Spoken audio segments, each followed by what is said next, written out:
it's De La Prime, AZwaytooactive, the Dream Team Connection, man. And we here with Gabby Rose. She got her toes in the pool.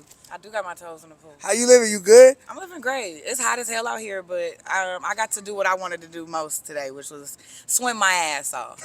I'm a water sign, y'all. Like, this is my place of peace. Yeah, she a cancer. She a cancer. How you feeling? Like how's like the tour? How's it been so far? It's been fun. It's been nice to be able to not only like have people actually get to know me as an artist outside of hearing my lyrics, but it's been nice to have group camaraderie and be able to talk about some of our struggles and be seen, felt, and heard in the daily life of an artist. And then getting to network with other, Nah, facts. this is awesome. I love this shit. It's love, man. So how long have you been making music for? Since I was 8 years old. I wrote my first song at 8. I recorded my first song. I told this story yesterday as well, but I'll tell it again. Ironically, it involved a fucking pool. Can I cuss? Oops. Yeah, you We're in a pool for a reason. Yeah. Because of that question. Full circle. Yeah, me and my siblings wanted to go swimming, and we had a whole day planned. And my father decided before we went swimming, he was going to take us to the studio because he wanted me and my sisters to sing one of his hooks. Okay. And he had us in that damn booth for like 4 hours, re-singing the same hook over and over and over. And I'm like, I just want to swim. I want to get in the pool. I heard that hook back, y'all. And I knew what I wanted to do for the rest of my life. That's crazy to learn at 8. Yeah. Well, I grew up in a musical family. Like, my uncle's a guitarist. My father was a drummer. My mom is a theater nerd. My auntie was my vocal coach my entire life. My other auntie sings. My grandmother's.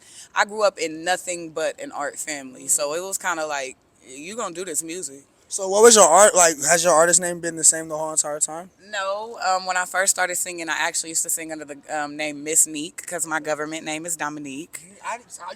It's all good. I guess I'm giving gems today, and the people who watch this will obviously become a part of my core fan base. It's special. It's special energy. Yeah. So no, actually, my first stage name was Miss Neek, and I was doing gospel under that name. Okay.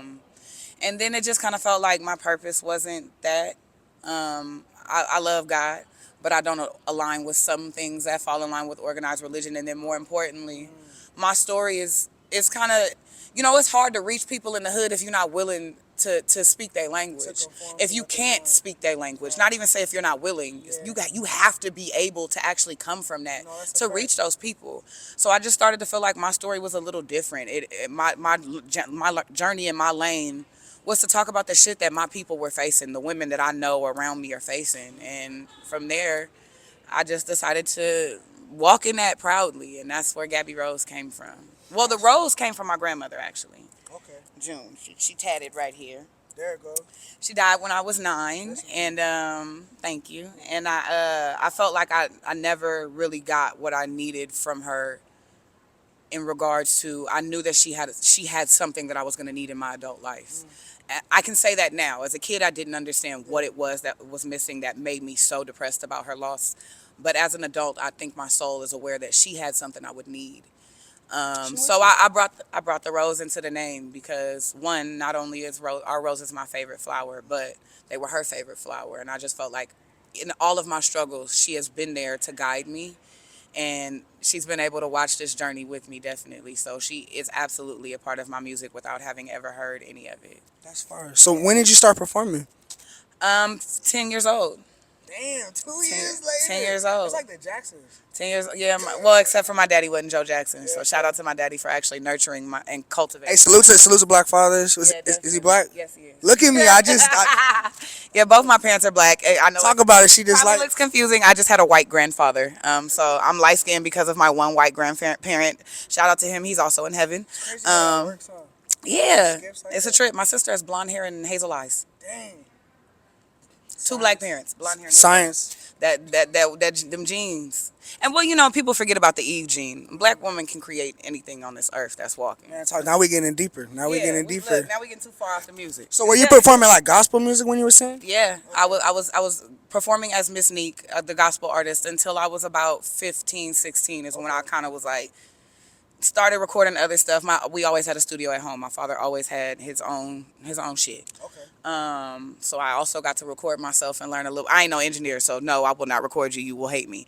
I'm still learning. You record yourself though. But I can, again, it would never be some shit I would put out. But just to be able to learn a little bit, and be able to do that at home, I miss what it's like having a That's just studio. practice. It's in your blood too. Uh, It's just but practice. just being able to, for me, it's like your safe room. Yeah. Like just being able to walk out of whatever, the kitchen, the bathroom, your bedroom, whatever, and know that this room is dedicated to what you want to do with for the rest of your life. That room became my place of peace. I ain't gonna lie. Like as an artist, like I like people recording me more. Yeah, Yeah. yeah. I just want to worry about rapping. I respect Yeah, that. I yeah. think I think because of what I know goes into engineering, I want to learn one day. I feel like I want to be the most well-rounded artist I can in any and everything I can learn about art, which is why I do so many different types of art. I want to do them. But I also respect going with your strengths. And like I said, you would never hear me put none of that shit out because I know it's not up to par. Yeah. So I absolutely believe, like you just said, there are certain things that as an artist, it's okay to pay for, especially if you're getting quality from it. Oh, that's facts. Yeah. So speaking of different ways you do your art, you a Swiss Army knife. Yeah, So like, what are the different mediums that you like express your art? So I do graphics. I really love drawing. And I really love drawing people for some reason. Okay. Like I've become more of a lover of my portrait art as of late. But I love graphics. Like I love doing nostalgic shit. Like one of my first pieces was actually Chung Lee. And then the second one was a storm piece I still haven't finished. But I do graphics. I do photography. I do makeup. I do hair. I consider myself more of a colorist though. Like I really love to color hair. I love. Is that like a Bay Area thing where the hustle, like your hustle gotta be like this? I don't know if it's a Bay Area. Maybe I feel like that's more of I a. mean, Maybe. I don't know. I guess that's something y'all telling me. I feel like it's just when you a hustler, you a hustler. I don't think that comes. it's in you. It's not on you. Yeah, very. Shout out to Nip because that's what Nip said. Shout out to my favorite rapper. I miss him dearly. But I think it could be a Bay Area thing. I do know that the Bay Area breeds some of the most hungry people I've ever met in my life. Some of the most talented people I've ever known. Some of the most multifaceted people I've ever known. So it might be, but I think it's more of a culture thing. I think we're in a day and age where you gotta hustle to be seen. No, that's facts. And you need, especially with this economy, you gotta have multiple hustles to keep up. But for me, I just love art. And like I said, I just want to be able to try at least everything once. And if I'm good at it, then I'm going to use it to my advantage. So, like I said, I do makeup, hair, nails, shit. I make jewelry. I remember I was selling nose chains on Instagram for a long time. If you know me as Nose Chain Gabby, that means you bought a nose chain. I was selling all kind of stuff. Anything. Drop the nose rings in the chat. Market. So, yeah, I do all kind of shit. I write. So if you need a writer, holla at me. I rap. I sing. Which one do you like more? Ooh, that's a great question. You mean musically or out of all of the arts? Both. Shit. Answer the music one first, then the second one.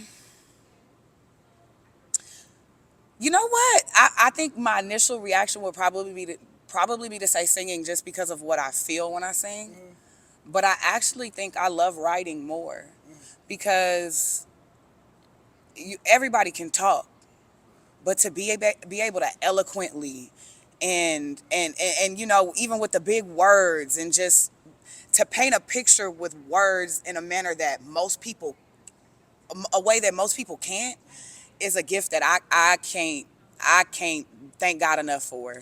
Not many people can truly, like. You can't teach that shit. Yeah, like I can't even say the words now because I'm not finding them. But it's to be a true poet, to be a true lyricist, to be a true entrepreneur, and your business be wording is crazy.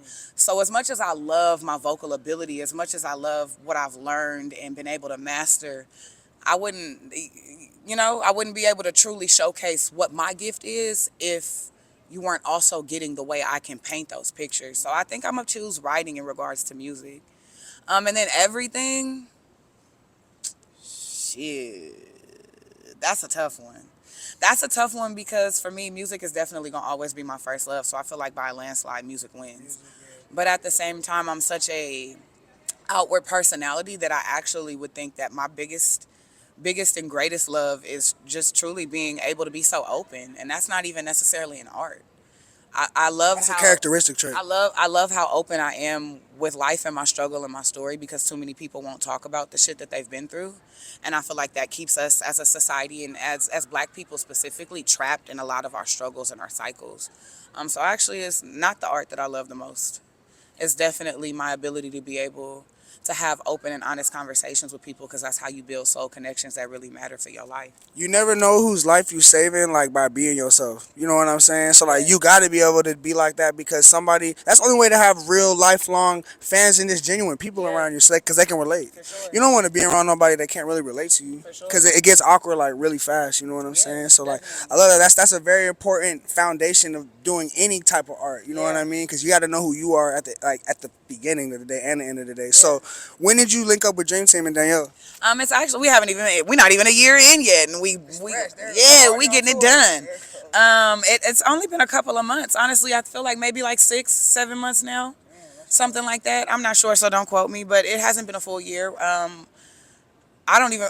Ironically, I just was on some fluke stuff. Me and my friend went out. She was coming to an event to support her friend who cooks and is a chef, and she is a vendor, a food vendor at a lot of the local events. So I just went to get out the house because I'm also a homebody. That crab part is real. We do stay in our shell.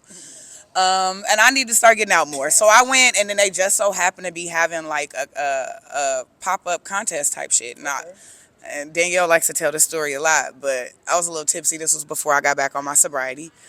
And I walked up and I was like, "Hey, I'm about to win this contest." Just full on like showing, saying everything with my chest. Not cocky, just confident. Sing or rap in that I contest? sang. I think I sang in that contest. Yeah, for sure. I sang at that contest. And I didn't win. I won something else, but I didn't win that part. But what was funny about it was I absolutely won in that moment because I wasn't coming there to win no competition. I didn't even know I was gonna be singing. Like, but the connections I was able to make that day, the bonds I was able to build that day that transcend business. Is how I met Danielle. That moment turned into not just her seeing me be this outward, loud, somewhat aggressive, but in the best way, right? Personality, but also her being able to see how passionate I am about what I do and realizing that that's something we have in common and how do we merge that and how do we combine those two things to help benefit both of us as young black women in this industry where where you just finished my last sentence where it's so hard to get ahead. Okay, so tell me this. What's next for Gabby? My third album, Rose Colored Glasses, just dropped on July 12th, which was my celebration to myself because my birthday is July 13th. So what's next for me is promoting that album still. What's next for me is not allowing what happened with my last two albums, which my first album is great. It's touched over 300,000 plays independent without me ever leaving my state to perform it. So, but I gotta I haven't performed my first album outside the state, and it's still my most streamed album. But I gotta be back. I want to outdo that. I want to be able, like we're on this tour now. If it was up to me, I'd be in a van or a damn what them old school damn RVs. I'd be in an old school RV. Yep. Yep. Performing in any and every state that I can touch until my name is world renowned. And not just because I want to be world renowned, but because I truly believe that my music is actually some shit that you niggas is missing. And I didn't really start to allow myself to hone into that until I had people coming to tell me, "Hey, you stopped me from committing suicide," until I had people telling me some of my songs stopped them from. Yeah, and I came from that. I tried to commit suicide in 2016. So, you and me both. Shout out to my mom. She saved my life. But knowing that I came from that and being able to completely be on the other side of what everything I felt then, knowing that I'm now helping people through what I went through, that alone is the reward in itself. Like, as much as I know, if I don't blow, it's a part of me that's gonna be like, "Man, what the fuck is this, man? This ain't how it was supposed to go." Ultimately, I also know that as long as I'm continuing to reach those people and have those conversations, I'm absolutely doing what I was born to do. I'm absolutely doing what God called me to do, and that's all that matters. So, what advice would you give to a young woman that wants to be an artist? You know what I mean? That's looking for what medium they could be strong in. Like, you know, or that wants to find a way to be able to speak their truth in an artistic way, what advice would you give that young lady? You actually just said exactly what I was going to say, which is speak your truth and know it and don't be afraid to speak it. I allowed a lot of my trauma in my life. I've experienced a lot of trauma. I've been physically assaulted, sexually assaulted, mentally abused. I've been through a lot of shit that would keep a person from wanting to pursue any of their dreams. And I'm the perfect candidate for somebody who could have failed and thrown it all away and become nothing. But I'm also the perfect candidate for what happens if you don't give the fuck up and you keep pushing. And I believe that speaking your truth and knowing your truth is truly one of the biggest tools you can use, because a lot of times when we don't know ourselves, or when we allow what we're projected, the shit that's projected on us to be how we see ourselves, that's what stops us from reaching our dream in the first place. So if you know yourself, walk in that shit. And don't let nothing you hear stop you. But also don't be too fucking confident, too into yourself that you can't hear the criticism that you need to take to grow to be bigger. Because you will hear shit that you have to implement to get you to your highest self. You have to be able to hear that as well. But don't hear so much of the world's opinions that you lose who you are. So I think that is the most important advice I could give someone. Second thing I would say is it's okay to have your moments of silence. It's okay to have those moments in creativity where you just can't fucking create. I've had writer's block for 2 years at a time, 3 years at a time, and I allowed that to fuck with my head, to keep me from thinking, oh, I can achieve this. You feel me? I allowed it to stop me and keep me stagnant for a long time.